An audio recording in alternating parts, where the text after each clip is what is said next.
بسم اللہ الرحمن الرحیم۔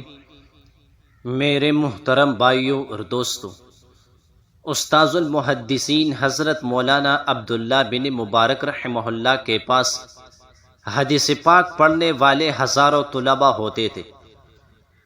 ہزاروں لوگ ان سے حدیث پاک نقل کرتے تھے۔ ایک مجمع میں طلباء کی تعداد 1100 تھی۔ مجمع کا اندازہ آپ خود لگا لیں۔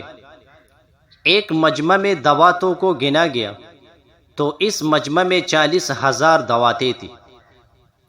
اتنے بڑے مجمع میں وہ حدیث پاک کا درس دیا کرتے تھے۔ جب ان کے آخری لمحات آئے، بستر پر لیٹے ہوئے تھے اور کیفیت بدل رہی تھی۔ اس اثناء میں شاگردوں سے فرمایا کہ مجھے اٹھا کر زمین پر لٹا دو۔ شاگرد حیران تھے کہ اب کیا کرے۔ اس وقت چپس کے فرش نہیں ہوتے تھے، صرف مٹی ہوتی تھی۔ پھر فرمایا مجھے اٹھاؤ اور زمین پر لٹا دو۔ شاگردوں نے حکم کی تعمیل کی اور مٹی پر لٹا دیا۔ انہوں نے دیکھا کہ وقت کے اتنے بڑے شیخ اپنے رخسار کو زمین پر ملنے لگے اور یہ کہہ رہے تھے کہ اے اللہ، تو عبداللہ کے بڑھاپے پر رحم فرما۔ میرے دوستوں، جن کی زندگی حدیث پاک کی خدمت میں گزری، جب وہ اپنے آخری وقت میں اللہ کے حضور اس طرح عاجزی کرتے تھے، تو ہمیں بھی عاجزی و انکساری کرنی چاہیے، کیونکہ ہمارے پاس تو عمل بھی نہیں ہے۔ ہم واقعی قابل رحم ہیں۔ اللہ تعالی ہمارے حال پر رحم فرمائے، آمین۔ حضرت اسامہ بن زید رضی اللہ عنہ کا فرمان ہے کہ قیامت کے دن سب لوگوں سے زیادہ اللہ تعالیٰ کے قریب وہ ہوگا جس کا فاقہ، پیاس اور غم دنیا میں طویل مدت تک رہا۔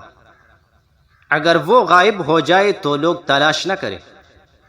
جب رات کو لوگ بستر بچھا لیتے ہیں تو وہ رب کے حضور پیشانیاں اور گھٹنے بچھا لیتے ہیں، اور جب زمین انہیں کوتی ہے تو روتی ہے۔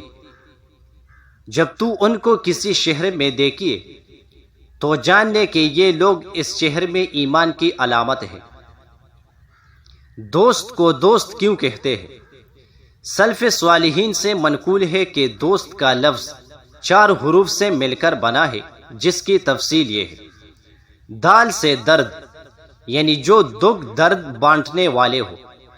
واو سے وفا، یعنی جن کی آپ میں وفا ایسی ہو کہ زندگی بھر ساتھ نبھائے۔ سین سے سچائی، یعنی ایک دوسرے کے ساتھ سچائی کا معاملہ کرے۔ تی سے تابعداری، یعنی ہر ایک دوسرے کی بات ماننے کے لیے تیار رہے۔ پوشیدہ قرض ادا کر دیجئے، جس حور سے چاہے نکاح کر لیجئے، اور جس دروازے سے چاہے جنت میں داخل ہو جائے۔ ابو یعلا میں ہے کہ جناب نبی کریم علیہ السلام فرماتے ہیں کہ 3 کام ہے جو انہیں ایمان کے ساتھ کر لے، وہ جنت کے تمام دروازوں میں سے جس سے چاہے جنت میں چلا جائے، اور جس کسی حور جنت سے چاہے نکاح کر لے۔ 1، جو اپنے قاتل کو معاف کر لے۔ 2، پوشیدہ قرض ادا کر دے۔